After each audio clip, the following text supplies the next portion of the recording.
అత్యుత్తమ ప్లేస్మెంట్స్ తో ఎంఎన్సీ కంపెనీలలో ఉద్యోగమే లక్ష్యమా? ఇంజనీరింగ్ చదవాలనే మీ పిల్లల కలని కేజీ రెడ్డి కాలేజ్ తో నిజం చేసుకోండి. మిమ్మల్ని ఫస్ట్ వీక్ లో ప్రేరణ నాకు నచ్చదు అని చెప్పింది. మీ ఫీలింగ్ ఏంటి? యాక్చువల్ ఫ్రెండ్స్ కదా మీ ఇద్దరు? లేదు అంటే మేము కొలీగ్స్. కృష్ణ ముకుంద మురారిలో నేను హీరోయిన్ గా చేశాను, ఆమె స్లైట్ విలన్ లాగా చేసింది. కొలీగ్స్ అంతే. సో నాకు యష్మి సెట్ దాకే తెలుసు. సెట్ లో హాయ్ బాయ్, సీన్కి ఎంత అవసరమో అంత, ఎప్పుడైనా కలిసి లంచ్ చేయడం అంతే, వేరే ఏం లేదు. మేము 1.5 years షూటింగ్ చేస్తే దానిలో 6-7 months మేము మాట్లాడుకోలేదు కూడా. చిన్న గొడవ జరిగి we did not speak. Set లో అసలు చూడం కూడా. అలాంటిది కూడా కాదు, గొడవ అంటే మాటల్లో కూడా గొడవ లేదు. ఆమె ఒకటి రియాక్ట్ అయిన విధానం సెట్ లో, నాతో కూడా కాదు, సెట్ లో రియాక్ట్ అయిన విధానం నాకు నచ్చలేదు అనేసి నేను మాట్లాడడం ఆపేసా. కానీ అమ్మాయిలు శత్రువులు కదా? అలా లేదు, శత్రువులు ఎవరైనా అవ్వచ్చు. అంతేనా? సో అది సో అలా జరిగింది.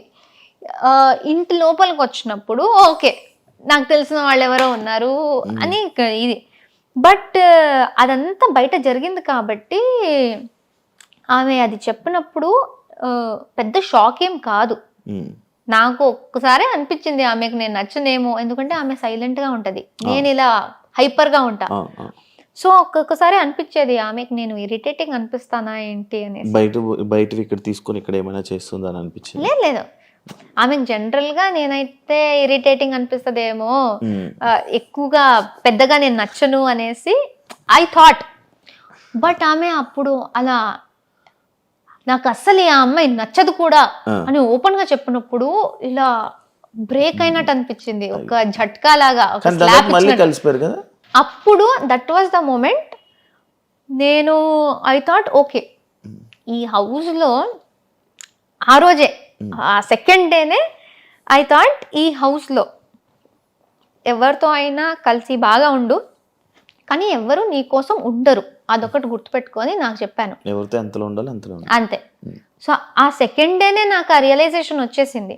సో అప్పటి నుంచి నేను సిచ్యుయేషన్స్ బట్టి ఐ వాజ్ బాగా బాండ్ అవుతూ ఉంటే బాగా బాండ్ అవుతూ ఉంటా. లేకపోతే గొడవలు వస్తే ఐ విల్ లైక్ ఏదైనా నచ్చకపోతే నేను చెప్పేస్తా, అంత హ్యాపీగా ఉంటే హ్యాపీగా ఉంటా. వేరే ఈ టాపిక్. యాక్చువల్లీ స్టేజ్ మీదకి మీరు వెళ్ళేటప్పుడు రష్మిక మీ ఫ్రెండ్ అని చెప్పి చెప్పడం జరిగింది.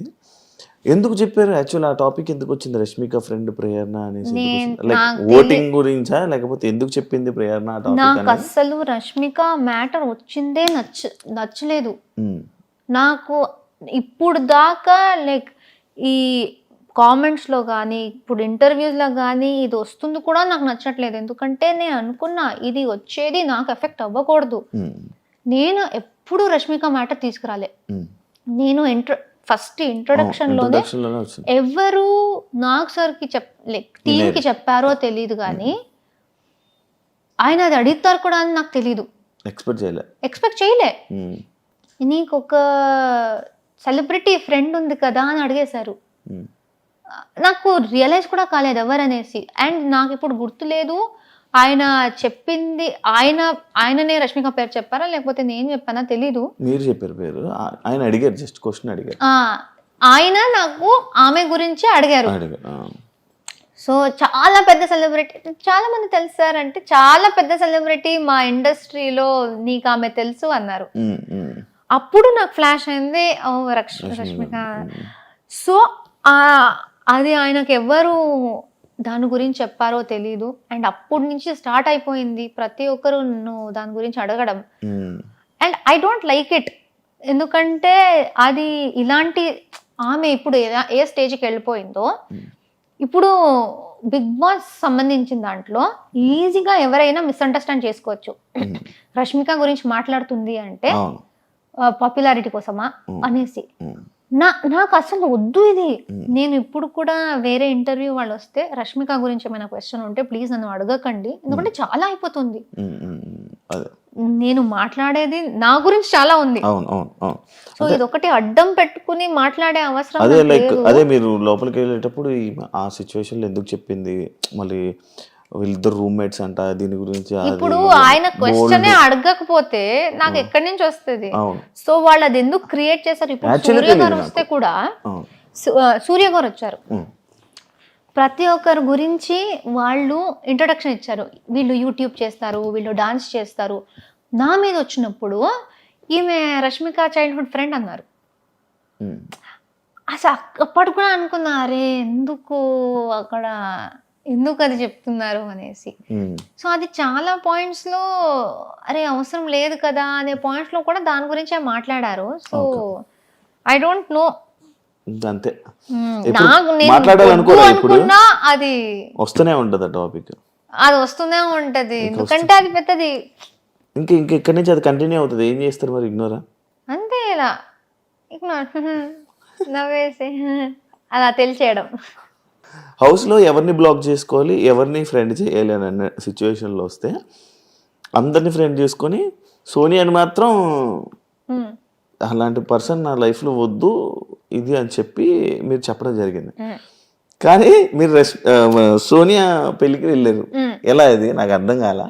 నేను ఫస్ట్ ఆఫ్ ఆల్ వాళ్ళు మాకు చెప్పింది ఏంటంటే, మీరు ఫాలోలో మినిమం ఒకటి పెట్టేసి ఎంతమైందైనా పెట్టొచ్చు, బ్లాక్ లో 100% ఖచ్చితంగా ఒక్కరు ఉండాలి అని చెప్పారు. అండ్ బిగ్ బాస్ చెప్పిన మాట ఏంటంటే, మీరు ఎవరిని పడట్లేదో, ఎవరిని మీరు హౌస్ తర్వాత కలవకూడదు అనుకుంటున్నారో వాళ్ళని ఇక్కడ పెట్టండి అని ఆయన అనౌన్స్ చేశారు. ఆయన అనౌన్స్ చేసిందే నేను రిపీట్ చేశాను, నేను కలవకూడదు అనుకుంటుంది అనేసి ఇలా పెట్టాను. కానీ అది అక్కడ ప్రక్రియ చేయాలి. సో ఉన్న వాళ్ళలో నేను అందరినీ పెట్టలేదు, నేను 7 or 8 members నే పెట్టాను. అంటే ఈమెను మెన్షన్ చేశారు కదా, లైక్ ఎవరినైనా కలుస్తాను కానీ ఈమెను అయితే ఎవరినైనా కలుస్తాను అని చెప్పలేదు. బట్ అది ఎంత వచ్చిందో తెలీదు. ఐ సెడ్ కొంతమందిని పెట్టేసి వీళ్ళతో నాకు మంచి బాండ్ వచ్చింది, వీళ్ళని పక్కాగా కలవాలి అనుకుంటున్నా, ఎందుకంటే ఈ బాండ్ కంటిన్యూ అయితే చాలా బాగుంటది అనిపిస్తుంది. బట్ అలానే అప్పుడే ఆమె మళ్ళీ హౌస్ బయట నుంచి వచ్చి మళ్ళీ నామినేషన్స్ లో నాకు చాలా గట్టిగా చాలా చాలా నెగిటివ్ గా మాట్లాడింది.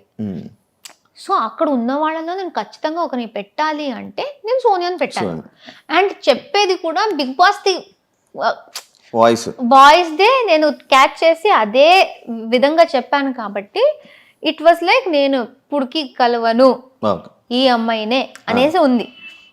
దాని తర్వాత బయటికి వచ్చాక ఇప్పుడు ఫినాలే వచ్చి నేను సోనియాది ఇమిటేషన్ చేశాను స్టేజ్ మీద నాగ్ సార్తో, సోనియాతో మాట్లాడాను, అదంతా ఓకే.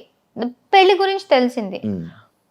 నేను అన్నాను నేను వెళ్ళను, ఎందుకంటే బాగుండదు, ఇప్పుడే అది బ్లాక్ అంతా అయింది. ఎంత నేను అది ఒక బిగ్ బాస్లో చెయ్యాలి అనుకున్న ప్రక్రియ అని నేను ఎంత చెప్పినా అది బాగుండదు. ఎందుకంటే డెఫినెట్లీ ఎవరో ఒక్కరైనా వస్తారు. నువ్వు బ్లాక్ లో పెట్టావు కదరా, ఎందుకు అంటే ఫేక్ గా ఉన్నావా అలా వచ్చేస్తుంది. బ్లాక్ లో నేను జస్ట్ పెట్టాలి ప్రక్రియ కాబట్టి పెట్టాను అంతేగాని ఆ లోపల బయట పాటించరు. సో నేను చెప్పాను, నేను శ్రీపద్కి చెప్పాను, మా నాన్నకి చెప్పాను. సోనియా మా నాన్నకు కూడా ఇన్విటేషన్ ఇచ్చింది. దగ్గర నుంచి యశ్వీర్ అండ్ సోనియా ఇద్దరు నాన్నని పిలిచారు, శ్రీపద్ని పిలిచారు, నేను బయటకు వచ్చినప్పుడు నన్ను పిలిచారు. అది బ్లాక్ గురించి టెలికాస్ట్ అయిన తర్వాత కూడా సోనియా నాకు పర్సనల్ గా మెసేజ్ చేసి ప్లీజ్ పెళ్లికి రా, నీకు వీలైతే రా, నువ్వు శ్రీపద్ రా అన్నారు. For more videos, please subscribe to iDream. Please subscribe to iDream. Please subscribe iDream. And please subscribe to iDream. For more videos, subscribe to iDream. please like, share and subscribe to the channel. Congratulations, iDream. Subscribe to iDream. Subscribe to iDream. So subscribe to iDream Media. iDream team అందరికి huge congratulations. Please subscribe iDream Media. Please subscribe to iDream. Subscribe iDream. Please subscribe to iDream. iDream అంటే నా కళల channel subscribe చేసుకున్న నోరు తిరుగుతలేదు, మీరైతే గంట గుర్తు కొట్టండి. For more such videos, please subscribe to iDream. Subscribe to iDream. Please subscribe to iDream. Please subscribe iDream Media. Please do subscribe to iDream. Please subscribe to iDream Media. For best entertainment and information, please subscribe iDream. And don't forget to subscribe to iDream.